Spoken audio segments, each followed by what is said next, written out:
Drop in the untold stories of industry leaders, influencers, and insights on future innovation.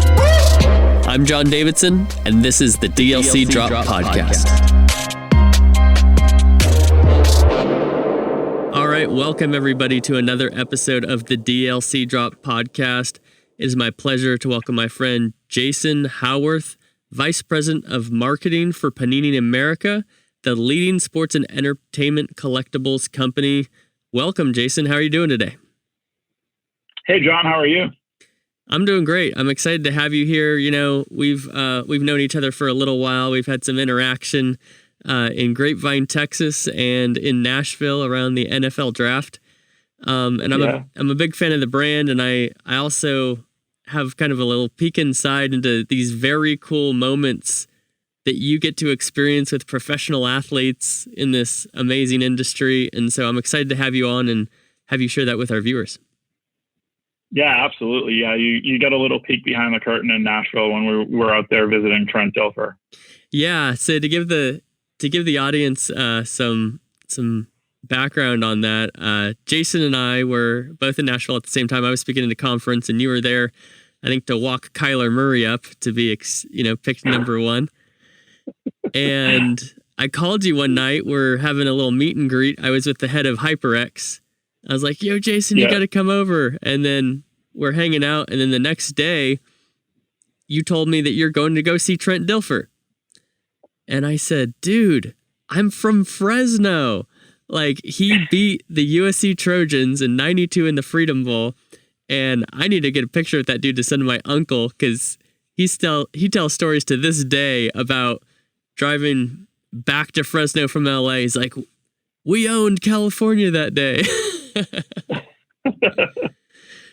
Yeah, exactly that. And, Trent, who's been a partner of Panini for a very long time, he had just started to become the head coach at Lipscomb Academy out there in Nashville, football head coach.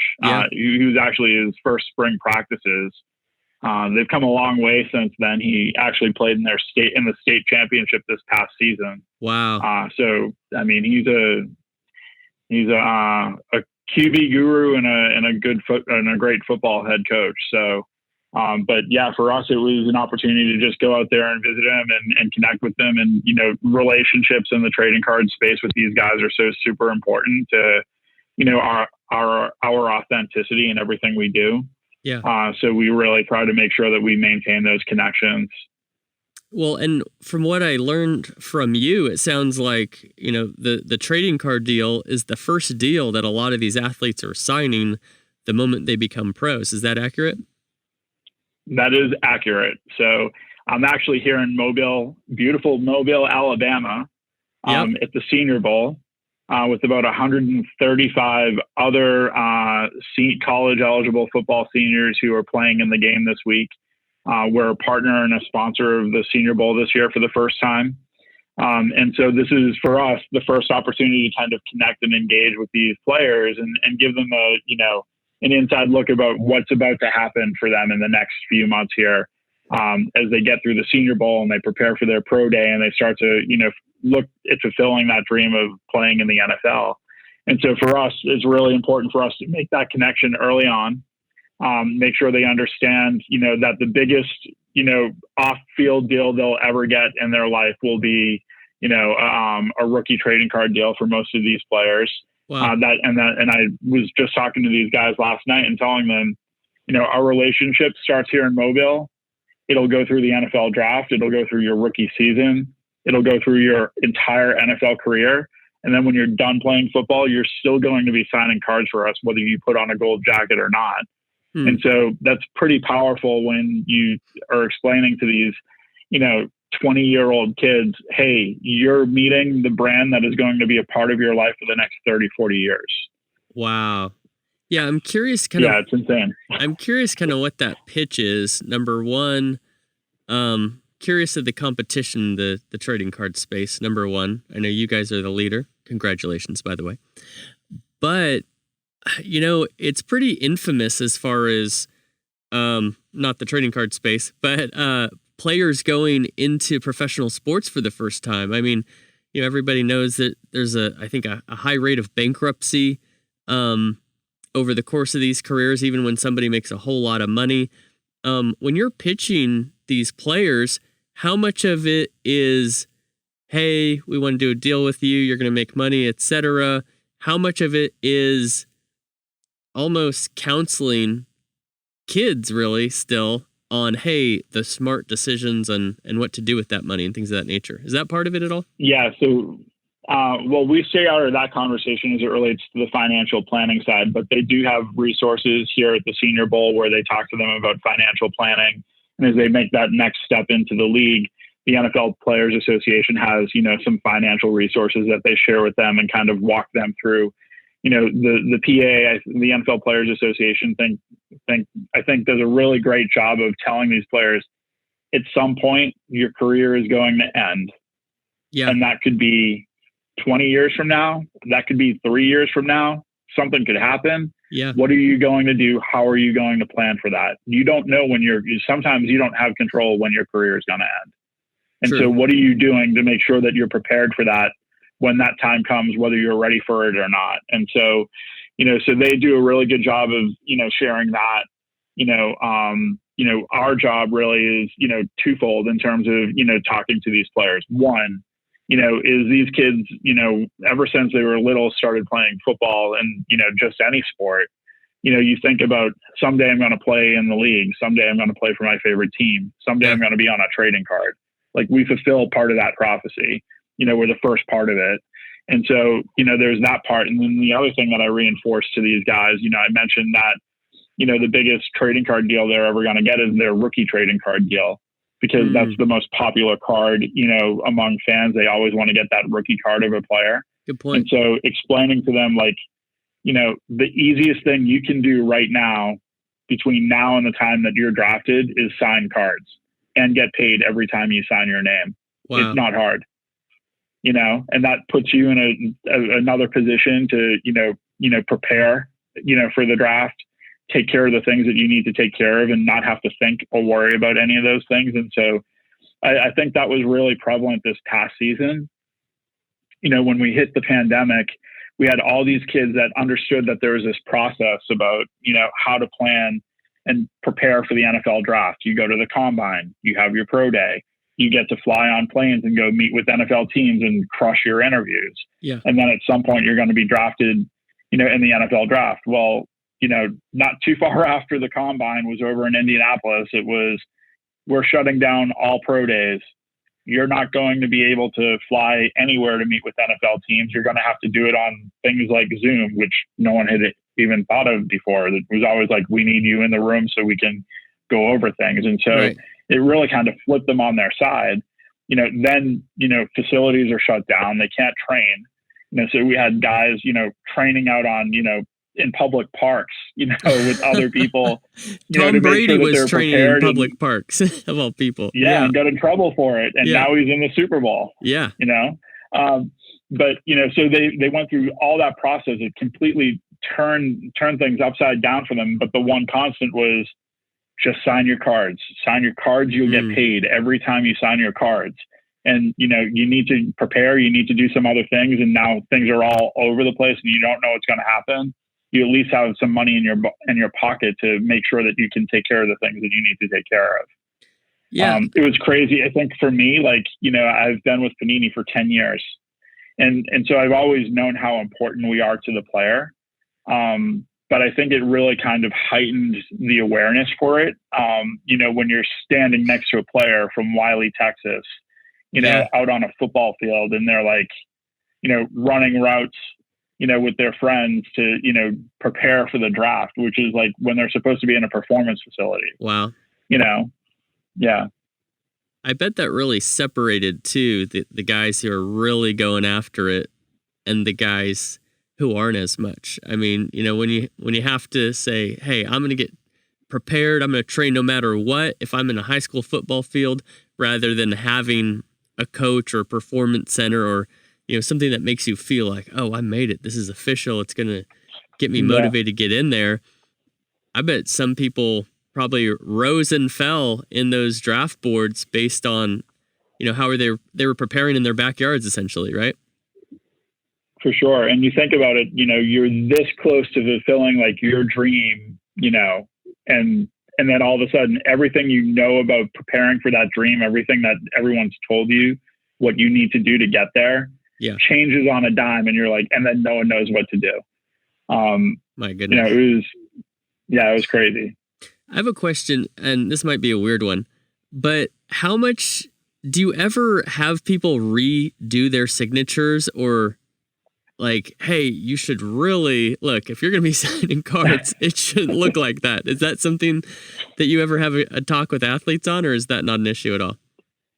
So no, look, there are great looking autographs and there are not so good looking autographs. And the thing that I think is really interesting is that, every time we get around a player, we'll ask them when did you start, practicing your signature? Yeah. In some cases they're like, oh man, I started it when I was in the 5th grade or 6th grade or whatever, when they started to realize, that, there was a potential for something to happen. Yeah. That would be, really significant.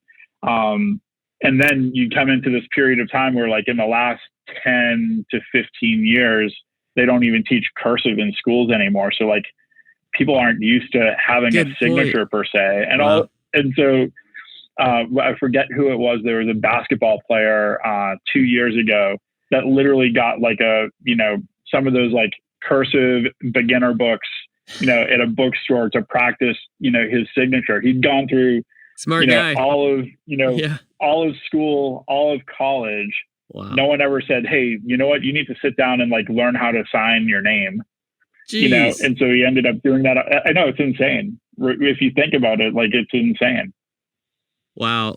I redid my signature many years ago, and nobody's ever paid me, to sign a card or anything, but I was on a skateboard tour for 6 months straight, and I did my first demo, and I'm at this big music festival, and we're one of the draws, and I go to watch some bands. My team manager starts chasing after me. He's like, John, where are you going? You need to go sign autographs. I was like, why? But we ended up doing these really big demos, and we would literally do autographs for 2 hours after a demo. And it's just, you go to some remote town in the middle of nowhere, people see you on a stage and they just assume that you're somebody. But I redid my signature to be able to do it super fast. And to this day, that was a long time ago, but to this day now, I've done it the same way. And my brother actually really opened my mind as to how to do your signature. He said, John, it's not so much your name as much as it is make your mark. And I was like, oh, okay. Like, obviously it should be representative of your name, but it doesn't have to be like your name in cursive, Right. And there are some athletes that totally get that. And then there are some that don't, and we run the whole gambit. So, but when we do see a beautiful autograph, we always like point out to the player, like, wow, you have an amazing autograph. This looks amazing. So just that reinforcement. Yeah, well, they're probably worrying about other things other than their autograph. I hope so. Probably their jump shot or hitting free throws or catching the ball with their toes in the field. But let's talk about this. When I was a kid, 80s, 90s, trading cards were huge. I remember going to the store. I remember getting the Beckett, to see all the values. I remember the ones that had gum in them, or just like the various, different trading cards we get at the grocery store or the sports store. This is rising once again. It seems like it's unprecedented. Talk a little bit about why is this happening? Why is there this rise in trading cards? And what are the differences between the last trend and this one? I would say the biggest difference between the last trend and this one is that this trend is built for longevity and value and maintaining the value of the card. Okay. So back in the 80s and 90s, they often refer to that as the junk wax period, which is where basically, manufacturers just couldn't help themselves. They continued to print and print and print and print, because it was so popular. Right. But they wanted to just keep printing, when the whole concept behind trading cards is scarcity, right? Mm-hmm. And so, so all those kids, including me, those 80s and 90s cards. My Bo Jackson rated rookie from 1987, I thought was going to buy me a house. Not even close. Dang it. I know, right? So all those, because they're so overproduced, where now these cards, there's unique elements to all these cards. So, whether it's, numbered to 1, unique numbering, there's only 50 cards in the world of that specific card. We number cards so that people know all over the world, hey, there's only 99 of these cards in the world. There's unique parallels and that differentiate the value of a card. So some might be like a red background or variation, a blue variation, and each of them have their own value assigned to them just based in the secondary market. And then, of course, you have the autographs from the players. And we cut up jerseys that the players wear and we put them in cards. Yeah, that's super cool. Yeah, I like that. Yeah. We embed jewels and diamonds into cards, along with the player's autograph. We've got, gold and, silver troy ounces embedded in cards. And so all these things that build in this value, to maintaining the longevity of the card. And we make sure that even in, no matter how popular the product is, and the trading card category, like you said, is on fire, it's unprecedented. What's happening now is, there's so much demand for the product, and there's so limited supply because we're so committed to that scarcity value. Yeah. Right. And so what we do is when we hit a certain number and unique, element within a product, we move on to developing a new product, and that has its own uniqueness to it and scarcity levels, so that, we can cater to the global community. And so, that's the biggest thing. Yeah. Yeah. I was curious, okay, scarcity, demand, obviously, it's helpful if you make more money per unit. Essentially, you don't have to have as many units, but you got to have a lot of discipline there from a business perspective, because, people are, especially public companies, shareholders, it's just maximize it right now without a lot of thought for the future. Yeah. But also my other thought is, okay, if you're keeping everything super scarce and exclusive, how many products are you able to generate? And it sounds like your answer to that is a different type of product. Like, let's say Luka Doncic, right here in Dallas, certain type of card, maybe with the jersey in it or something like that, and you get to 50 or 100. Are you saying that then your process is, okay, let's create something that's got some gold in it, or it's got the different backgrounds? Is that kind of what you're saying? Yeah, exactly. Yeah, that and price point. So, our price points are designed to cater to a number of different audiences and demographics. So, whether that's a product that sells for $2.99 or $4.99 a pack, or, $20.99 for a box of 4 packs at Target and Walmart, designed to cater to, kids, or people that just want to collect and all those other things. And then we have products that scale all the way up. We have a product called Eminence that sells for, anywhere from $5,000 to $10,000 a box, depending on what it is, and there's, 10 to 12 cards in that product. But they're all very unique, whether it's, the level of player that's in that product is, just top of the line player, autographs, jerseys included in them, precious metals included in them, you name it. And we've got all those mid-range products as well, so that we're touching every part of the audience, from that side of it.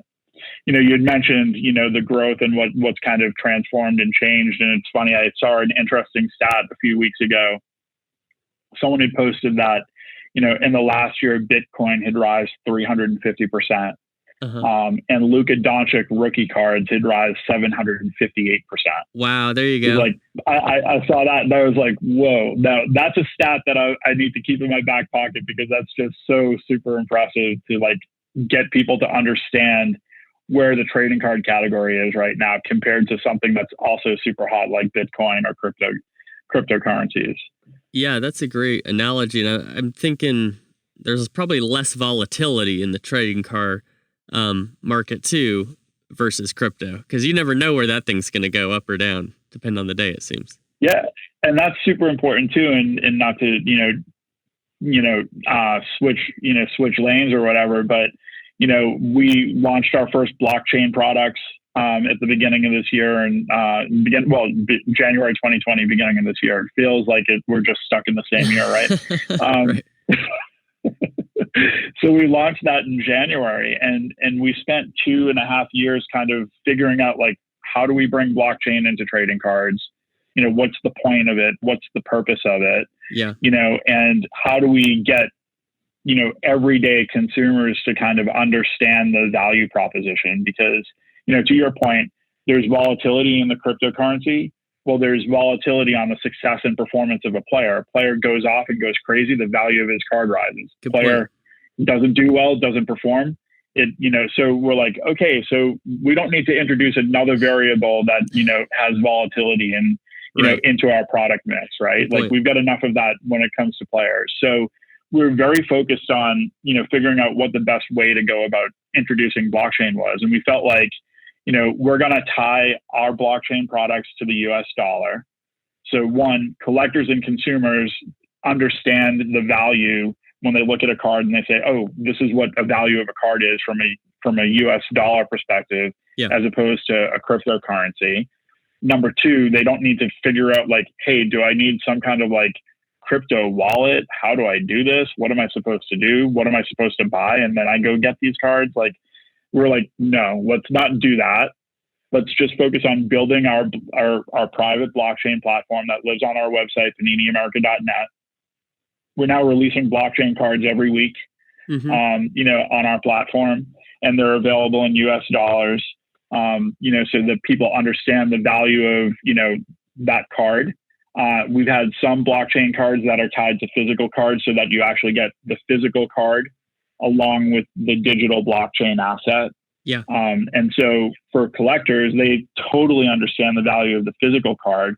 They're not so sure. They're still learning, like everybody else, what the value of a digital collectible is. Yeah. But they know that they're going to have that for the long term, and that value is going to rise and increase. Yeah, so, I bet in the younger generations, one of the things that I see in gaming and esports is, younger kids don't see a difference in value between physical and digital. So, which is a really interesting dynamic, right? Yeah, for sure. Well, I think another factor in the trend this time around versus last time is social media and influencers. Can you talk a little bit about that and how that's influenced the trading card space? Both, definitely. I mean, the social, like I said, I use this as an example. When I was a kid, I used to get on my bike with my friends. We'd, ride our bike down to the locker room, which was our hobby store. We'd hang out in there for like 3 hours and just open up packs of cards. Yeah. And someone would get a great card and we'd all be like, yeah, high-fiving each other. Well, now, you've got what's called case breaking that happens every day, where people are like opening up cases and cases of product all hours of the day. If you're from an NFL perspective, there are 32 spots in a case break. And so, John, you might have the Dallas Cowboys and I might have the New England Patriots. Surprise, surprise. I'm from Boston. Yep. So I always use that as an example. But I'll take the Niners, by the way, over the Cowboys. Just saying. There you go. I'm a California. Okay, so take the Niners. There you go. True story. So every card that comes out of, that case that's a 49er goes to you. And every card that comes out of the box, that the case that is a New England Patriot, comes to me. Well, let's be fair. The Cincinnati Bengals are not a very compelling team historically. Sure. Well, this year, if you got the Cincinnati Bengals in a case break, you'd be super excited because you get every Joe Burrow card that came out of the product. Good point. Right. Yeah. So what's happened with case breaking is now that little hobby store that we used to exist and high five each other when we get great cards. Yeah. Like that case breaking is being viewed all over the world. So everyone is seeing what's happening in the product.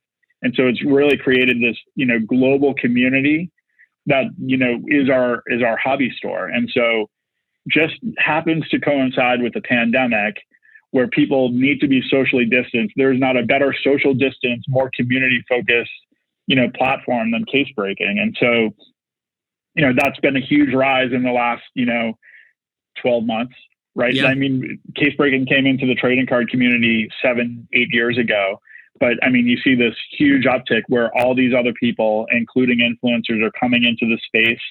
Yeah. and opening up trading cards because they remember it from when they were a kid. And now they're looking at cards and they're like, whoa, these are super cool. Like, I didn't realize that these cards look like this. They didn't look like it they didn't look like they do now when I was a kid. Right. Like, they're super like incredible.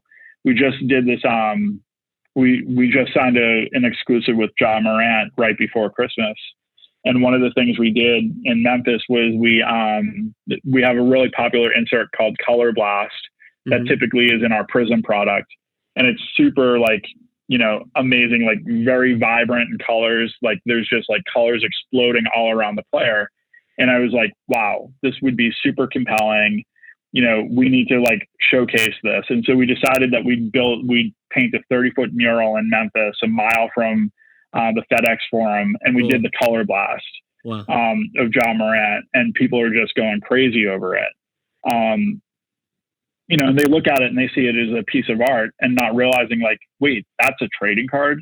Yeah. Wow. I didn't realize trading cards look like that anymore. And so, so bringing that into the mix. And I think you're seeing a lot of like the sneaker culture come into the trading card space. You've got guys like, I'm going to shout out a couple of dudes like Gary V, who's like, obviously, been in the trading card game for, 4 or 5 years now, been talking about it forever. Yeah. Is in the space. Dudes like Steve Aoki are in the mix, and like they're opening up cards every day, so you've got those people, and then you've got, other influencers and streamers that are jumping into it.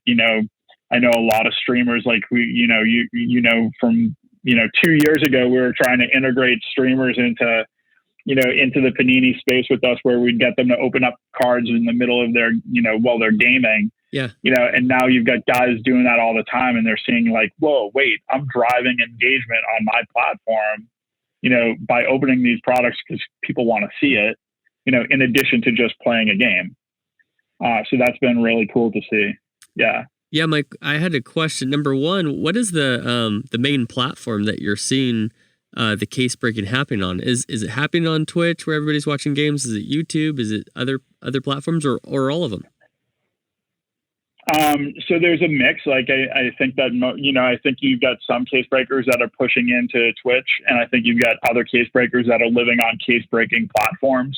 Like a streaming platform, or YouTube for that matter, but mainly like a streaming platform that has live chat capabilities and all those other things so that they can engage with their audience.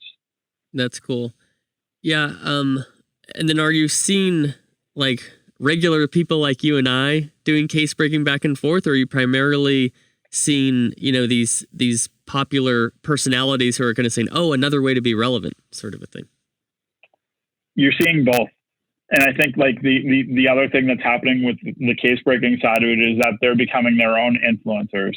So as people become more engaged in trading cards, like from like just mainstream engagement, and they're jumping in, like trying to find like the most relevant, most the most authentic case breakers. They're turning to these guys that have been case breaking for the last 7 or 8 years. I won't say who, but we had a very high profile musician who kind of jumped into the space quietly, case breaking, under a different name. Cool. And so, so he's been in the mix, and, so he'll randomly like DM me and be like, yo, hey, just saw that stuff. That looks amazing. And nice. Of course I have, my kids are like, wait, did they really just send you that DM? Yeah. But it's funny because like they're not highlighting who they are when they're in the middle of that case break. But then I had someone reach out to me and they're like, that's a case breaker, say to me, hey, do you know if so-and-so's, taking part in case breaks? Cause I got this weird like address to send some stuff to. Oh, wow. And I did some background research, and I'm thinking that it's this person. Is that right? And I was like, yeah, that's right. But it's so cool. Like, some of them are like doing it, out there in the open, and some of them are just like doing it kind of like, quietly, just watching what's happening in the space. So it's cool to see how it's going across all aspects of culture. You talked about, the case breaking culture that's existed before the outside world knew about it. You're talking about musicians. You're talking about sneaker culture. Obviously, it kind of reminds me of unboxing videos in gaming. Probably a lot of similarities there. Talk a little bit about, do you see an opportunity? Obviously, we see Pokemon cards really taking off, and we're seeing some, some influencers, posting videos, unboxing those and things of that nature. But from an esports perspective, based on your traditional sports background, what are you kind of seeing in the space? Do you think there's a spot for trading cards in the esports space? I think we're still trying to figure that out. Mm-hmm. I think that there's a spot. It's an interesting mix, because you're trying to look at like where you're going to find like volume on a global perspective, right? So if you're checking boxes, esports has the audience, right? Then it's like, okay, where are you selling this beyond your own platforms, and trying to navigate and figure that stuff out.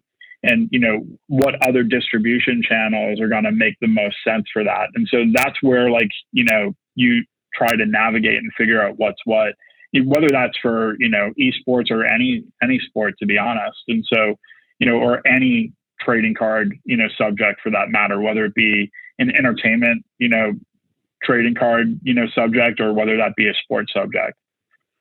Yeah, that's a good point. And, within esports, the thing that always bothers me is people talk about it like one thing and not talking about the different leagues, the different titles, Right. So it might be the type of thing that, hey, maybe Call of Duty fans are super into trading cards. League of Legends fans aren't. In traditional sports, how is the split between different sports, different leagues? What's most popular and what's less enticing to their fans? Yeah, so I think that if you're looking at it right now, the NBA trading card market is absolutely on fire, and it's because there's a global community, right? Like, so funny enough, but in the middle of the pandemic, we didn't plan this for the pandemic, but we launched our online store in China last April. Yeah. Not planning for a pandemic, but we had already done the legwork. We knew that the market was there. And so we wanted to, we launched our social platforms in August of 2019 in China. And then we rolled out our direct-to-consumer platform in China in April of 2020. And, what led the way, obviously, was basketball. Basketball is super compelling in Asia. Yeah. And so they've got a strong following. They're, the players that are playing in this league right now, like, kind of just, they transcend the game. It doesn't matter whether Zion Williamson is in New Orleans or John Morant is in Memphis. People just love the way they play, or even Steph Curry in Golden State, right? Like, True. San Francisco is a big market, but it's still like not, huge, right? If you're thinking about markets. And so, so you've got this huge following of, people that are just following these players. So, NBA is leading the way. We're seeing a lot of strong soccer growth. We just launched we're just about to launch our Premier League Prism product here in the next few weeks, which is going to be incredible. Cool. People are super excited about that. We also just signed an exclusive partnership with David Beckham at the beginning of the year. Congratulations. For autographed trading cards. Yeah, thank you. For autographed trading cards and memorabilia. Could you not find anybody better looking to put on a trading card? Was that part of the... Well, they won't put my face on cards, so no, we had to go with David. No, it's making sense. Making sense. Okay. Yeah, so we got David in the mix now, and for autographed trading cards and memorabilia, and so his first autographs were available in our Immaculate Soccer product that came out about 2 weeks ago, and then our Prism product, which Prism, is the if you're trying to figure out like what trading cards to buy, because there's so many in the market. Yeah. There's definitely like, brands that are super compelling that people are like, oh my God, I need this. And that product is Prism for sure. Whether that's NBA Prism, NFL Prism, Premier League Prism, NASCAR Prism. Just had a story in The Athletic, yesterday that came out on the success of WNBA Prism. Cool. It's super popular. I just mentioned to you guys that we announced our relationship with UFC. And the first product out the door is going to be our UFC Prism product. So what is it about the Prism product specifically that makes it so interesting to the audience? Yeah, so I wish I had some examples. I'm in the middle of a hotel, so unfortunately I don't carry cards with me, but otherwise I'd be showing them to you. But, they have like a holographic metallic look to them. So they pop, and then there's like really strong color variation. So when you like kind of switch them up against the light, there's like a different glimmer. And so people go crazy over collecting the various color variations. Yeah. What we call parallels in trading cards is basically a color variation, or if you're a sneakerhead, it's a different colorway, right? Like, you've got a red one, a purple one, a green one, a camo version, like a stained glass version, a shattered ice version, so all these things that kind of like pop and make them really dynamic. And so, people just love that. And then the value of them. I mean, we talked about Luka Doncic and the rookie trading cards, and his Prism trading cards have skyrocketed. Cool. And so, all those rookies and even the stars, are holding their values in that product. Yeah. Well, tell me this. I've always been super curious. How many signatures an athlete has, put out into the world affects the price? I hear you talking about like, hey, start signing your signature.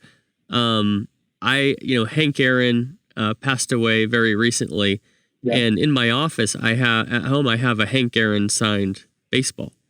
And, it was funny because a long time ago when I got that from my dad, I was looking up the value because I was like, oh, home run king, how much can I get for this thing? And then it was like, Hank Aaron signed his name many times over the years. I was like, it's worth like $175 or something like that. But, yeah, how, what is the best, practice for an athlete when it comes to signing a lot, signing a little bit, somewhere in between? What does that look like? Yeah. So I think there's various looks at it. Like if you're thinking about a trading card perspective, there's a certain number that happens from a volume wise perspective that exists on rookies. Right. And like I said before, like the biggest deal you're going to ever get on trading cards is your rookie deal, because it's the most sought after card. So it doesn't matter whether you're Tom Brady playing in your 10th Super Bowl in a week, you're going to have more signatures your rookie year than you are 20 years into the league, and so as you increase, your career, as your career grows or expands, or the longevity of your career, those autographs tend to diminish in terms of quantity, right? Like, so after your rookie season, your 10th year in the league, you might sign 500 autographs on trading cards. Yeah. Right. Like it just varies. And so, and then on the memorabilia side of it, like, I think we're very focused with our athletes that are exclusive to us of doing like very limited quantities on memorabilia, whether that's on jerseys or on, footballs or soccer balls or basketballs or sneakers, to make sure that there's limited autographs in the market on memorabilia. Specifically, you use the Hank Aaron example. Yeah. Right. So like we're very focused on making sure that there's minimal amount of autograph on memorabilia in the marketplace to maintain the value of that signature long term.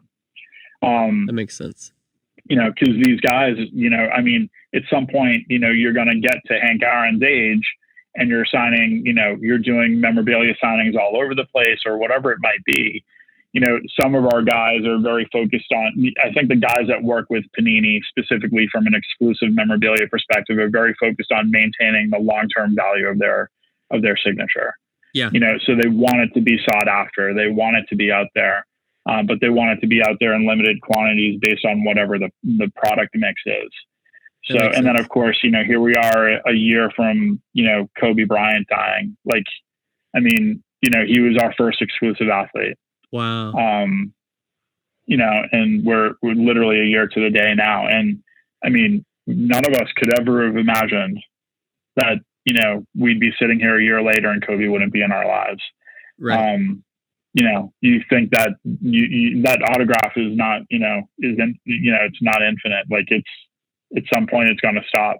Good point. So, your Hank Aaron example as well, like, those are gonna, there aren't gonna be any more new Hank Aaron autographs in the marketplace. Right.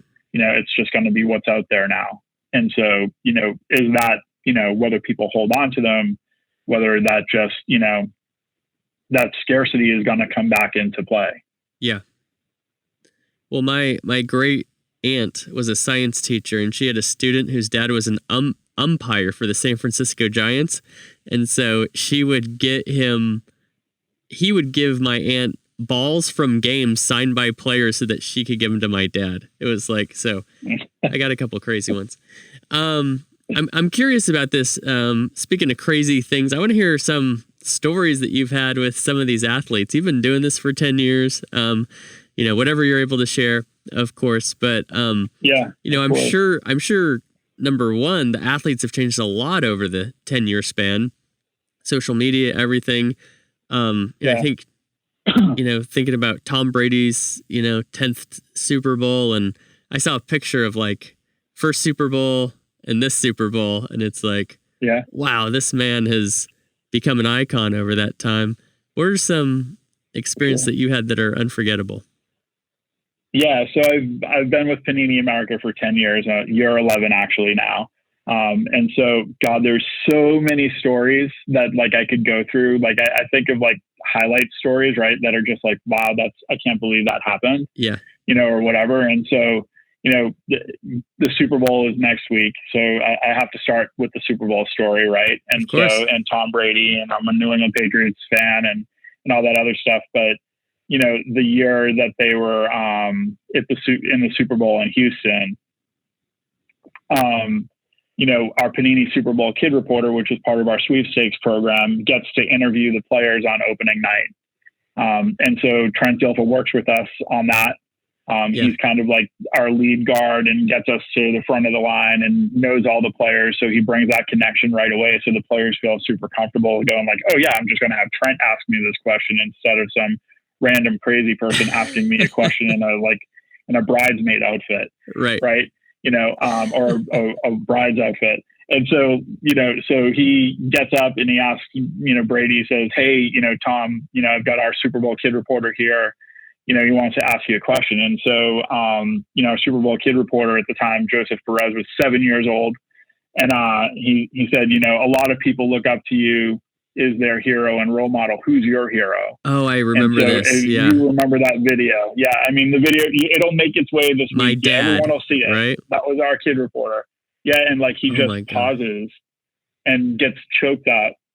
And like people just gets so choked up and then, responds with his dad. But it was such this long pause.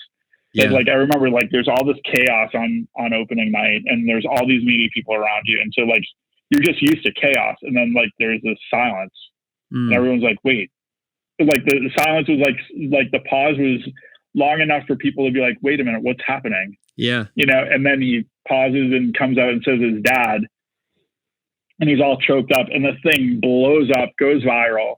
Wow. Like everyone's going crazy over it.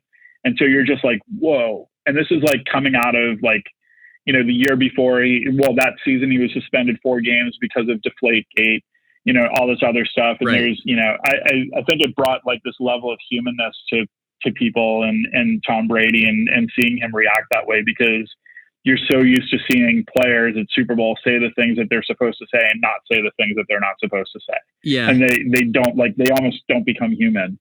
And so, to see that like real reality and like see that come to life, like that was just like, that's highlight number one, like top of the list. Right. It's amazing. I think like another like super cool experience. I remember like Andrew Luck's rookie year, right after his season, me and one other colleague had to go out to San Francisco. He was practicing in Stanford. And we went out to meet him so he could finish signing his trading cards from his rookie year and sign some memorabilia. And so it's me, my colleague, and Andrew Luck. And it just so happens to be the day the world, came to know Pope Francis. So we're sitting there, like literally watching the new Pope, like while he's signing cards. And I was just like, this is so like surreal. Like, you're sitting here just, the three of us, and we're sitting here like, and Andrew, played at Stanford, smart, like super intelligent, all this other stuff. He's like, we said to him, like, what do you want to watch? And he's like, no, I want to keep this on. Like, this is like, guys, this is like, real world stuff. We need to watch this. And so we're just sitting there, like, as he's signing away, watching like this new Pope, come to be, which was like so super cool. And then I'll share like one real funny story. Please. So you know who Brian Bosworth is, the Boz. He had this like super mega personality of the 80s, like the hair. Yeah, everything. I mean, if you're too young to know who Brian Bosworth is or the Boz, just go Google the Boz. And I mean, he was like it in the 80s. And so a few years ago, we were at the College Football National Championship, and we brought Brian Bosworth in to do some media for us and to do some, and to do some meet and greets and sign autographs for fans. And so, cool. We both get in on Saturday night, and he's got the room next to me. And Nice. and of course, like, so I had put the room in my name because I wasn't sure. I was like, it's Brian Bosworth. Like, people are going to be like, oh my God, Brian Bosworth is here. So I had two rooms in my name. One was for me and one was for him. Yeah. And so Sunday morning comes and we're getting ready to like do the media, and I'm starving. So I order breakfast, and I'm waiting for the breakfast to come, waiting. 45 minutes comes, nothing happens. I'm like, where is my breakfast? I'm freaking out.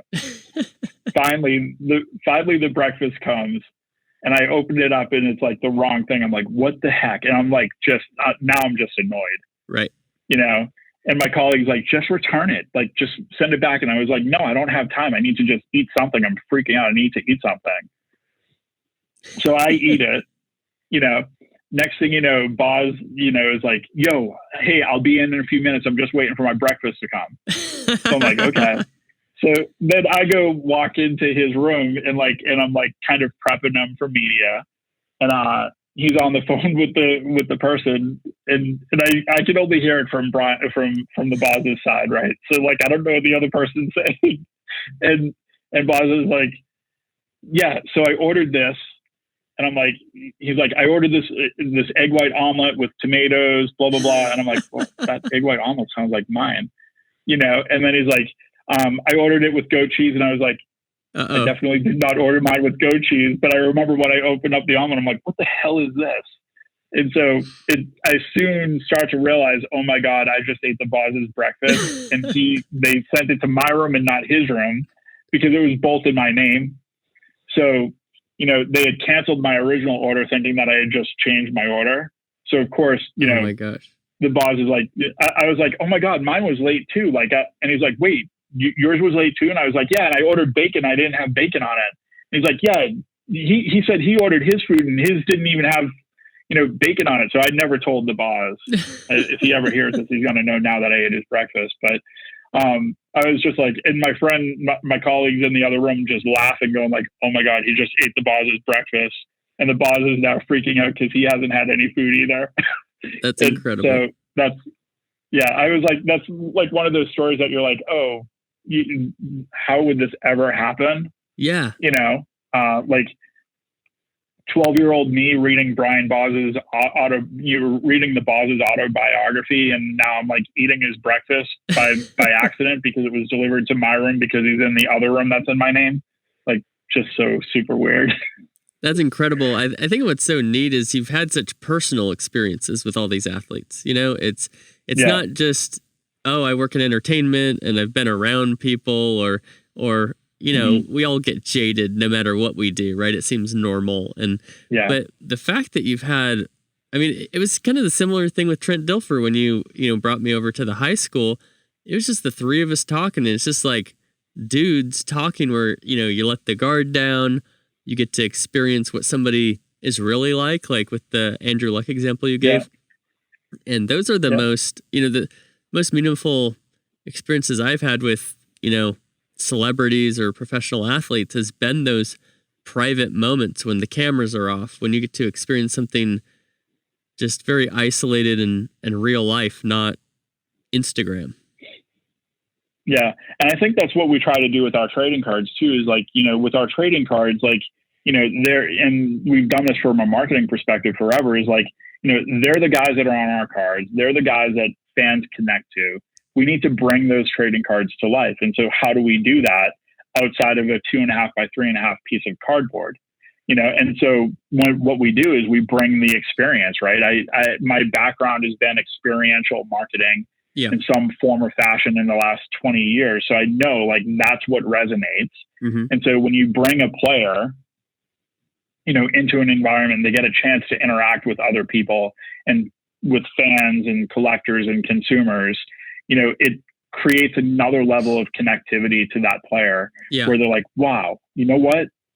I didn't really like Brian Bosworth when he played, but now I'm meeting him and he's so incredible. Like he's a super cool dude. I want to go collect his cards. Yeah. Good point. And so that's super important. And that's what we do with all of our athletes is like, bring that to life, and share that experience so that they can see behind the curtain. And that's like really what we focused in the last 10 years. And it's why, Panini is who they are today, why people say that we're the leader and why people are connected to us and why brands want to work with us and leagues want to work with us is because we connect to the player and we bring that player to life, in our cards and through marketing, to connect to fans. And that's what drives people wanting to go out and get Luka Doncic cards or John Morant cards or, whoever. So, I mean, that's the stuff that's like so super important. It all kind of, it's that mix that you have to have, to be successful in whatever you do, right? Like as soon as you can, personalize something and bring that personalization to life, that connectivity, you can't break that connectivity. That's true. So good experience or bad experience, right? Like you have a bad experience, you're like, you remember that experience no matter what. And that dude could have just had a bad day. Yeah. Good point. Yeah, I think relatability is so strong, and I remember I was used to work for this pro skateboarding contest, and I remember, the head guy, he was meeting people. He'd have some Make-A-Wish, situations and stuff like that, but he makes such a purposeful connection with every little kid who he met. And I saw him say, "Hey, I'm Rob," shake the hand, eyes, made that connection. And same thing with the next kid. And boy, I've had some experiences like that when I was a little kid, when I met a pro skater or a professional athlete, and you never forget those. And you're always a fan of that person, no matter what. And you're probably going to follow them beyond just that team too. To, when they're retired and they've got other merchandise for sale. Yeah. Well, I have 100%. I have one more question for you because you've had such an incredible career. I feel like your experiences are what a lot of people listening to this who are younger might say, "Man, how do I do that?" Or how do this guy's found his passion. I'm sure it's more complex than that, but if you have one or two just gems that you can drop to our audience about doing something that's fulfilling in your career, what would that be? God, it's funny. Like I think that, I started out in college and, at Boston University, and I wanted to be a poli-sci major. And so like, I thought like, wow, the books are great. Like just super, like, that's what I want to do, and then when I got to my sophomore year, I started to think about like, okay, what am I going to do with this like poli-sci degree? Like when I graduate, I was like, oh yeah. And so someone had said to me like, "Hey, you should go into public relations. You'd be perfect for public relations." I was like, what the heck is that? Yeah. And so then naturally I took some PR classes, and it was like, it just felt natural to me. Like I was like, I didn't have to study. I was always like answering the questions in class. I'm not normally a answer questions in class type of person. Yeah. So it was like, I was like, oh my God, like this just feels like this is like intuitive to me. Like I need to do this. And so I had this amazing professor. And there's a reason why I'm telling this. So I had this amazing professor, Jack Fowler from Boston University. He wrote for Sports Illustrated. I remember that like he always had his classes first thing in the morning, because he always said, if you really want to be in this game, you really want to be in this business, you'll show up for my class at 8 o'clock in the morning. Oh, wow. Or you won't. Good point. And so it was like, never fail. You're there at 8 o'clock in the morning. And, and then the other thing that was super cool that I remember about him was that, it's like, we're not going to go from textbooks. We're going to go from real world. Yes. And so I'm not going to ask you to go buy a textbook. I'm not going to go ask you to do this. we're going to go real world, and I'm going to bring people in from the real world to share their experiences, Yeah. and tell their stories of how they got to where they were. And then, my senior year, the NHL All-Star game was in Boston. And so Jack had said, hey, they're looking for volunteers. Is anyone interested? I'll give you the week off to just go do this as an internship to experience it. Yeah. So I went and I did it. And it's funny, the first day on that internship, they had me, stacking boxes and all this other stuff. And I was like, wait, this is not what I'm supposed to be doing. Like, so the answer to that is like, you got to grind, you got to pay your dues, right? To get to where you are in that passionate, part of your life that you just really enjoy. So you put in the work, but then you also got to be smart too and look for the opportunity. And so, that first day I'm, stacking boxes and I'm like, man, this is not what I went to Boston University for. So the next morning I decided to get up. I put on a suit. I walked into the broadcasting and credentials department, and I said, hey, they just told me to come down here. And of course, like in the middle of an event, people are super chaotic. They don't know what's going on. I'm like, yeah, absolutely. We need you, And so the next three to 4 days, I was in the broadcasting rights holders department, with the NHL, working at the skills competition, working at the All-Star game. And I came out of that event and I was like, if I could marry PR in sports, I would have the dream job, because I'm not going to play on a football field. I'm not going to play in a basketball arena. Yeah. This would be amazing. And so I set my path for like figuring that part out. And then reality comes and everyone wants to do that. And so you're like, now what? And you're like, you go get a real job. You go get a real job and you keep doing the things that you need to do to get to where you need to be and put yourself in that position for an opportunity. Right. So I went, got a real job, worked at an investor relations firm in New York City, for 1.5 years, and got to the point where it was like, okay, now what? Like, do I keep going this investor relations route or do I take that shot? Yeah. And so I took a shot with an arena football league team. Didn't even get a call back. Found out that they hired a PR director, found out who that person was. I called them up and I was like, hey, congratulations. You need a number 2. I'm your number 2. And so he's like, man, I want you to come in and talk to me. And so I went in and I met with him and he's like, we can't afford to pay you. We're a small sports team. Don't quit your day job. But if you do this stuff on the side, I'll take care of you. We'll pay you on game day. And he's like, but don't quit your day job. So I did that. The next thing you know, I moved on to a sports marketing agency, Allen Taylor Communications in New York City, because of those opportunities. But the thing that was so cool about this, and of course I would have never thought this at the time, but when I went in and I met with Allen Taylor and the rest of the team there, the thing that they liked about what I had was that I had this passion for sports, but I understood the business side of it. Yes. Because of my work in investor relations, which I would have never thought like that would have been the thing. Right. Right. But they're like, no, we need people to understand our clients off of the sports pages and in the business pages. And so to be able to tell that story from a sports business perspective was super important to them. And so that's how they hired me. They hired me because of that sports business background. And so I would tell you, just keep looking for opportunities.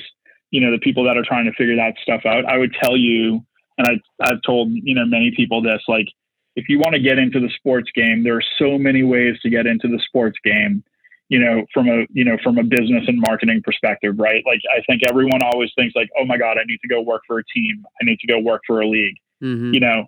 Everyone wants to try to do that. That's great. There's nothing wrong with that. I love the people that work there. It's hard work. When they're in season, like, they have nothing but that. Sure. They don't have time for family. They don't have any of those things. And when you're 20 years old, you don't really care about that, but when you're 30 or 28 years old, you start to care a little bit more about that. And then what?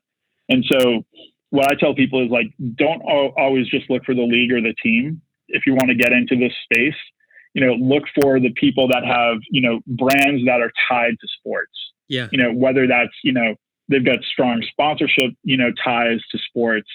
they've got, they're part of an agency that works with sports, across brands and all those other things. Yeah. They have what I call, they have a vested interest in sports. So you could be part of a sneaker company. You could be part of a, IBM. You could be part of a business to business, company that has sports sponsorship that needs help there.